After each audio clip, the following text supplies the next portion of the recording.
Bueno, en primer lugar agradecer a Inmaculada Socias y al profesor Luzón su invitación a participar en este seminario y también una felicitación por la continuidad de una iniciativa que, bueno, creo que va saldándose con éxito cada año.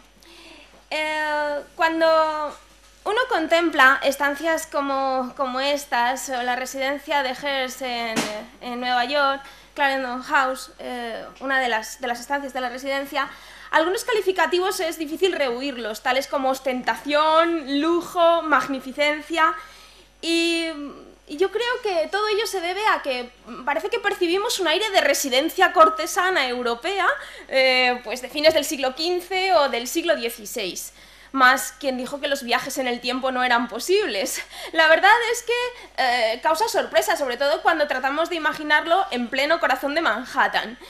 Esa magnificencia y ese poder de hacer gala de la propia riqueza, yo creo que debe prendas a uno de los elementos que se repiten en las residencias de Hearst, así como de otros grandes magnates de aquel tiempo, como son los tapices que dotan de lujo y de riqueza dichos ambientes. Yo creo que algunos de los grandes magnates de ese tiempo supieron atrapar, gracias a esos tesoros importados desde Europa, buena parte de la pompa con la que se revistieron aquellas cortes en un tiempo realmente lejano y en un horizonte geográfico que desde luego no lo era menos. Probablemente, además de ese afán por el arte, ese gusto por la historia o esa fascinación por la cultura europea de otro tiempo, yo creo, o la labor de mecenazgo cultural, yo creo que influyó decididamente el deseo de hacerse con una iconografía del poder, con una iconografía del lujo, y desde luego que hallaron en algunas de las grandes cortes europeas del siglo XVI los patrones en los cuales hallar ese lujo, esa magnificencia. Pero claro, la diáspora, la aventura que han seguido los tapices a lo largo de la historia hasta conseguir este renacimiento al otro lado del Atlántico ha sido de lo más singular, de lo más variada. Durante el siglo XVI, sabemos que eran elementos realmente preciados. Lo que hoy consideramos obras de arte, pues en aquel tiempo eran tesoros, objetos de lujo que se tenía gala atesorar, acaparar, pero desde luego no por connotaciones estéticas, porque desde luego esto es algo muy del XIX que ha llegado a nuestros días. En aquel momento se hacía porque eran bienes muy preciados por su dimensión material. Entonces, pues claro, se tenía gala atesorar preferentemente tapices, alhajas, piezas de oro y piezas de plata, y desde luego que las pinturas estaban relegadas, y así se ve en los inventarios, eran piezas menores, secundarias en cuanto a valor comparado con lo que eran estas riquezas, estas alhajas. La verdad es que algunas de las cortes europeas del momento acapararon extraordinarias colecciones de paño, tejidos en hilos de oro y plata, de lo cual la corte española, durante el reinado de Isabel la Católica, después la corte de Juana I de Castilla, Carlos V y Felipe II, así se hace notar, eran bienes muy preciados. Durante el siglo XVII sí que es verdad que vemos cómo se empiezan a conformar ya colecciones propiamente dichas de tapices. Es decir, frente a esos tesoros del XVI, en este momento vemos cómo se van conformando algunas colecciones muy interesantes, como la del cardenal Mazarino, que entre otras obras sabemos que tuvo en su poder una serie de paños de las historias de Escipio el Africano, que perteneció o que venía de la testamentaría de María de Medici, tapices que hoy están en Hearst Castle, que fueron adquiridos por William Randolph Hearst.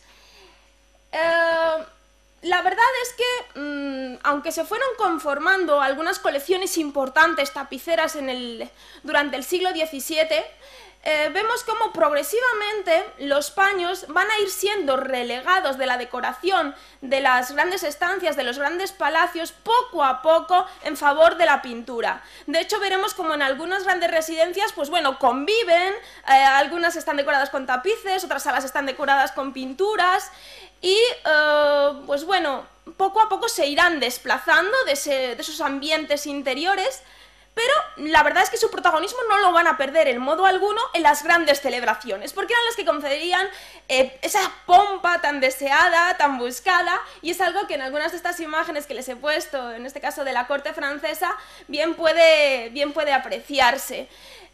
Y no es algo exclusivo de la corte francesa, porque en España sabemos que eran deliberadamente buscados y que las grandes celebraciones, pues dígase la boda de Felipe V con Isabel de Farnesio, pues toda la catedral de Parma fue decorada con grandes tapices de la colección real, tapices antiguos que ornaron tanto el interior como el exterior de la catedral, es decir, que eran bienes muy buscados. Pero poco a poco se fue fraguando la desventura de los mismos, y resulta paradójico que esto ocurriera o que el punto de inflexión se empezara a marcar precisamente en aquellos centros que habían ocupado un especial protagonismo tanto en la producción pañera como en la forja de importantes colecciones. Por un lado, en los Países Bajos y por otra parte, en España. Y es así como vemos que, por un lado, la colección del archiduque Leopoldo Guillermo va marcando una nueva pauta de coleccionismo en favor de las pinturas, que va socavando el gusto hacia los paños. Lo mismo ocurrirá en España con la colección de Felipe IV y desde luego con las remociones, la decoración de las residencias llevadas a cabo por el propio Velázquez. El tapiz de las hilanderas del mito de Aragné es bastante ilustrativo de ese cambio. Todo ello a tenor, sobre todo, de esa nueva corriente llegada desde Italia que apostaba decididamente por la liberalidad de las artes, la consideración de estas como un arte intelectual, que no debía prendas a la manufactura, a la mano de obra, sino al intelecto. De ahí que se va fraguando el esplendor de la pintura y la escultura, y bueno, obras tales como los tapices, que eran producciones industriales que requerían de una obra muy intensa y que pasaban por todos esos procesos, pues bueno, son desestimadas poco a poco, porque no entraban en esos cánones que recibirán las academias y que desde luego potenciarán. Todo ello a pesar, pues, bueno, de que asistimos en la época a la creación de la Real Fábrica de los Gobelinos y bueno, su reflejo en España con la Real Fábrica de Tapices de Santa Bárbara. Ese desarrollo, esplendor de la pintura, ese triunfo de la pintura, va a ir en detrimento del aprecio hacia los paños antiguos. De ahí que no se tardara mucho tiempo en que estos poco a poco empezaran a llegar a las casas de antigüedades, incluso a los ambientes de chamarileros y traperos, todo hay que decirlo, porque en todos los frentes se movieron. Pero claro, cuando hablamos de las colecciones más ricas del siglo XVI, de tapices tejidos, por ejemplo, en Bruselas, adquiridos por Isabel la Católica, por Juana, por el obispo Fonseca, esas colecciones no estaban en cualquier lugar, estaban en la corte, estaban en algunos de los cabildos más poderosos de su tiempo, estaban en algunos monasterios. No vamos a hablar de la debacle del siglo XIX a este respecto porque es conocida por todos. Es decir, que no se hallaban en cualquier lugar. En algunas grandes, potentes casas nobiliarias, pero lo cierto es que poco a poco fueron saliendo de España importantísimos paños. Desde luego que la bancarrota y la venta de la Casa de Osuna es de las más conocidas del siglo XIX, pero desde luego no es la única. Por ejemplo, en 1877, en el Hotel Drouot de París, se vendió un importante conjunto de obras procedentes de la colección Duque de Alba, entre las cuales se contenían importantes pinturas y una extraordinaria colección de paños, hasta 70 paños, que bueno, eran realmente ricos, realmente interesantes, obras del siglo XVI, de fines del siglo XV, del XVII, tejidos en Bruselas, en Italia, una colección interesantísima que fue uno de los grandes negocios de Dubín, quien se hizo con buena parte del lote. El tráfico de paños era tal que a comienzos del siglo XX, en la década de los años 20, he puesto este ejemplo que me parece muy interesante. Enrique de Olalde, de la Compañía Transatlántica de Barcelona, se dirige al embajador de España en Washington, Juan Riaño y Gallangos, para que, bueno, le ayude a colocar en el mercado norteamericano una colección de paños procedente de la marquesa de Cenia que deseaban vender y desde luego exportar. El caso es realmente interesante, hombre, no solo porque se requiera la colaboración de la Oficina Diplomática Española para tales menesteres, de lo cual creo que la profesora Sofías también nos va a hablar, es un tema realmente serio. Pero también es interesante, de acuerdo al tema que traigo ahora, algunas de las, pues bueno, de los detalles o reflexiones del propio Olalde. Los tapices son espléndidos, con harto dolor que comparto con usted, bueno, siente. Ayer hablábamos que por justificar se puede justificar todo. Sentía mucho que hubiera que venderlos, que hubiera que colocarlos en el mercado americano, pero bueno, no hay dinero, allí se ofrecía mucho, esa es una de las justificaciones, y como todavía quedaban muchos en España, o sea, el colofón era ese, es que todavía quedan muchos. Desgraciadamente será una de tantas que se hacen en España. Aquí se han vendido ahora 40 que vinieron de Sevilla y eran del Marqués de Alcázar, sin que pueda interesar al gobierno ni a nadie que se vendan, o por no ser objetos ni raros ni únicos, y quedar todavía miles de ellos. Bueno, la reflexión es curiosa, porque perdamos unos cuantos tampoco pasa nada. Paralelamente a este descrédito y a este goteo de pérdidas de piezas que van saliendo de España, se va produciendo al mismo tiempo una difusión, una importante difusión de las ricas colecciones que se atesoraban en el país.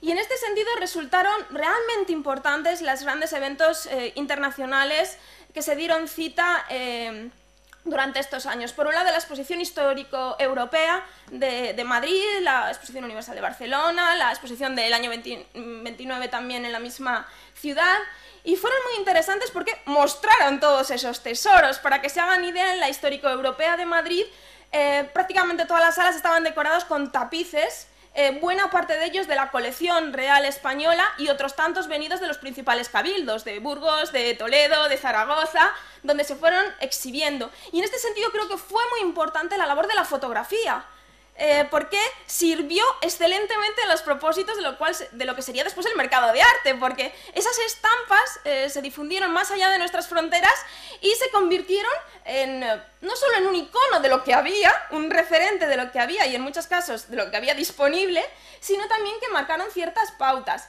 Aquí tienen una de las salas de la Exposición Histórico-Europea de Madrid con la colección de Casa de Torres, y en la parte inferior, bueno, la estancia que hemos visto. El referente es muy interesante, tapices y armaduras, que eran precisamente los bienes muebles que parecían gustar y satisfacer más a Hearst. Si tenemos en cuenta ese descrédito, esa falta de pudor a la hora de vender, la difusión de las extraordinarias colecciones que había en el país, y por otro lado, la intensa demanda que vamos a ver en Estados Unidos, veremos cómo la ecuación sería muy fácil de resolver. En Estados Unidos, entre fines del 19 y las primeras décadas del 20, se asiste a un renacimiento, a un nuevo gusto por estas manifestaciones artísticas. Y esto es así, yo creo que en buena medida por el lujo, por la prestancia que dotaba las estancias, y porque de alguna manera, como antes decía, pues, les permitía atraparse de pedazos de esos ambientes cortesanos europeos de otro tiempo. Estamos hablando de los nuevos príncipes, en este caso del capital. Esta es la residencia de Blumenthal en Nueva York, donde aparte del patio de Vélez Blanco que corona la estancia y hoy se encuentra en el Metropolitan, vemos cómo cuelgan algunos tapices interesantes, entre ellos este tapiz de la serie de la historia de Mercurio y Hearst, que afortunadamente el pasado año tuvimos la oportunidad de ver en el Museo del Prado, con una reunión de esta serie que perteneció al Duque de Lerma. Bien, esas ocasiones de reunir piezas que se encuentran a un lado y a otro, pues no se dan muchas veces. Pero bueno, es algo que vemos, por ejemplo, también en la residencia de Isabella Stewart Gardner en Boston, esa importancia que tienen los tapices en la decoración. Y en ello yo creo que fue muy importante la labor de un arquitecto, Stanford White, y su estudio, que tuvo singular éxito en Nueva York, en todas las residencias de Long Island, entre fines del 19 y principios del 20.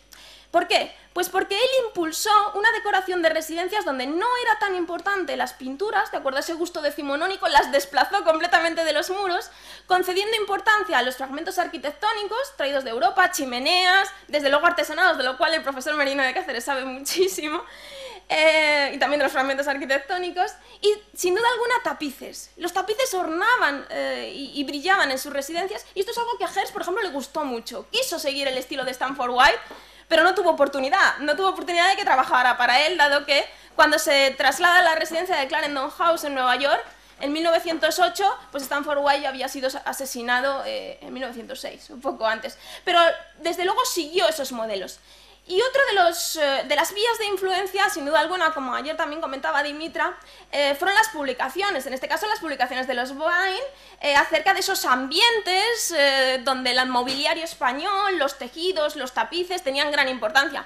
Hombre, esto no era una evocación de la corte española del XVI, era un sucedáneo, porque eran ambientes de algunos palacios españoles de la época, pero la verdad es que es algo que estimuló mucho las apetencias del magnate.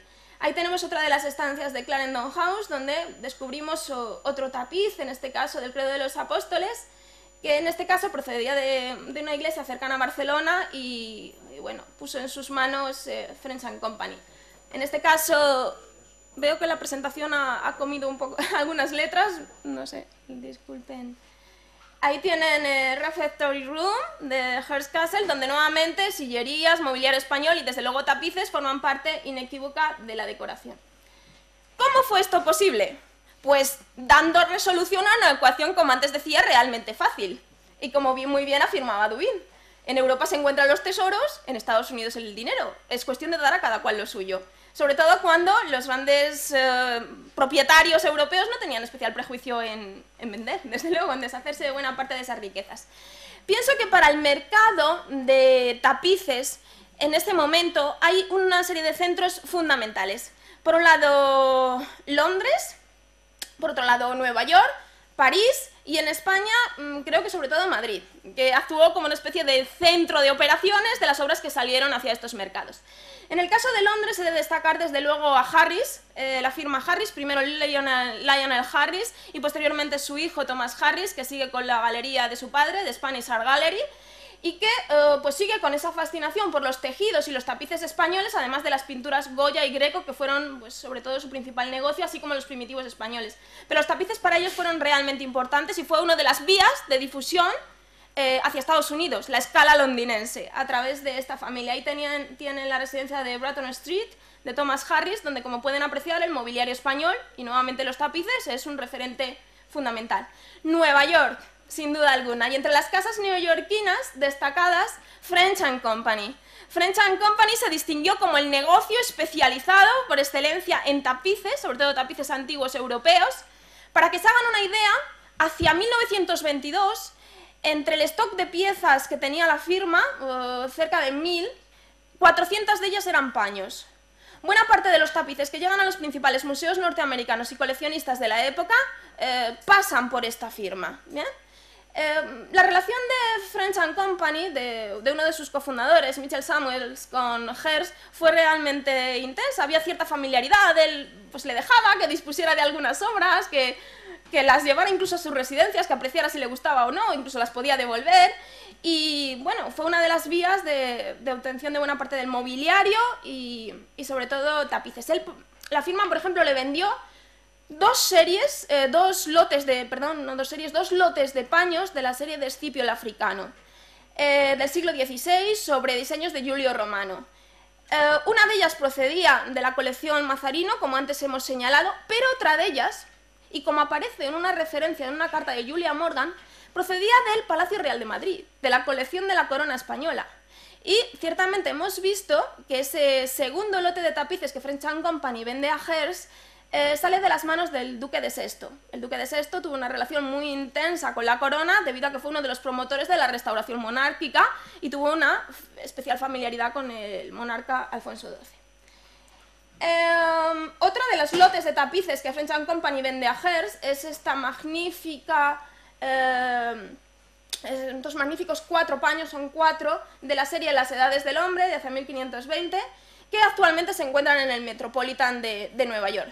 Pero estos paños los voy a retomar, porque claro, estamos hablando de la firma de neoyorquina y su protagonismo, pero de alguna manera llegan hasta allí. Y esto para nosotros creo que es muy interesante. Ahí tienen uno de los ejemplares bellísimos que hoy se pueden contemplar en el Metropolitan. Otro de los centros importantes fue París. Y en París menudeaban los anticuarios dedicados al comercio de tapices. Estaban pues, desde luego Schliemann, que canalizó buena parte de las piezas que salen de España, la Arcade y, sin duda alguna, Dubin. Dubin, que además negocia con todos estos. Tiene negocios con Schliemann, tiene negocios con Sud, con la Arcade, etc. Y entre los importantes negocios de Dubin, vinculados a los tapices, sobre todo a los tapices que procedían de España, cabe decir que uno de sus principales negocios, bueno, hemos centrado a Dubin en París, que como todos saben es un poco arbitrario porque él se está moviendo entre Londres, París, Nueva York, con agentes repartidos por toda Europa.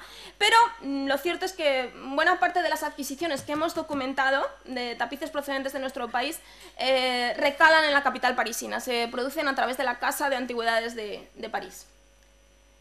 Bien.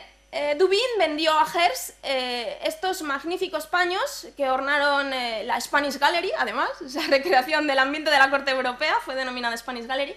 Estos magníficos paños procedentes de la Catedral de Toledo, que hoy, vamos, que en su momento ornaron la residencia neoyorquina de Hearst y hoy se encuentran en el Museo de San Francisco. Pero no fue, ahí tienen un detalle de uno de los mismos, pero no fue el único lote que le vendió. Le vendió paños también procedentes de la venta de Duque de Alba, como, bueno, he seleccionado aquí tienen, que hoy se encuentra en el Museo de Boston. No fue el único. La verdad es que la relación entre Hearst y Dubin fue realmente intensa, sobre todo en la década de los años 20. Y además bastante peculiar, porque como podemos apreciar a través de la documentación, Dubin le trata con especial familiaridad, firma Joe, se relaciona también con Millicent, su esposa, pero por otro lado está continuamente mandándole cartas refiriéndole que es necesario cursar las facturas, porque Hearst compraba y compraba por todas partes, pero se dilataban los pagos, iba retrasando los mismos y podía provocar verdaderos agujeros en algunas casas de antigüedades. Hombre, Dubin era muy poderoso, pero la verdad es que se retrasaba mucho en los pagos. Una relación, por tanto, un tanto singular. Además, cuando Dubin habla con algunos de los personajes de su firma, les hace ver que, bueno, a Hearst es más fácil persuadirle con la cantidad que con la calidad, en general. Pero no obstante, por lo que a los paños se refiere, era más difícil, porque si algo le gustaba especialmente eran los tapices y las armaduras y cerámica. Formaba parte de su fascinación, de su hechizo. Incluso Marion Davies, su amante, así lo dijo. A él no le gustan las pinturas, lo que le gustan son los tapices y las armaduras. Y durante la década de los años 20 monopoliza el mercado de tapices antiguos. Los más selectos paños que salieron a la venta pasaron por las manos de Hearst. Dubin le hizo llegar algunos de ellos. Para que se hagan una idea, no se puede apreciar muy bien, esta es una lista de las adquisiciones de Hearst en la casa Dubin entre 1921 y 1926. Me parece muy interesante porque entre esculturas, pinturas, algunas piezas de orfebrería, etc., aparecen destacados tapices. El lote de los 4 tapices que proceden de Toledo, el lote de otros paños de vicios y virtudes que procedían de la colección del conde Dunolstein, que también le hace llegar, algunos procedentes de la colección Duque de Alba, y es muy llamativo, yo creo que por eso me permití hablar de esa resurrección del valor de los paños, es muy llamativo el hecho de que las más altas cifras de todo lo que compra son los paños, son los tapices. Entonces ese precio que Hearst le deparaba y que se ve cuando su imperio empieza a decaer, pues claro, no solo se debe a esa fascinación, ese hechizo, esa dimensión funcional que le permitía llenar, cubrir amplias extensiones de muro, dotándolos de prestancia, sino que había un valor material. Era por lo que había pagado verdaderas fortunas. Y como pueden ver, bueno, la cuenta con la firma es extraordinaria. Supera el millón y llega casi a los 2 millones de dólares entre las antigüedades que compra. Y lo más destacado, como digo, son tapices, por lo que más paga. ¿Y qué se cocía en España? Desde luego que Madrid, Barcelona, Sevilla son, como todos sabemos, los centros principales. Madrid y Barcelona, sobre todo en el comercio de los tejidos, pero desde la capital se cocía el negocio de los grandes paños.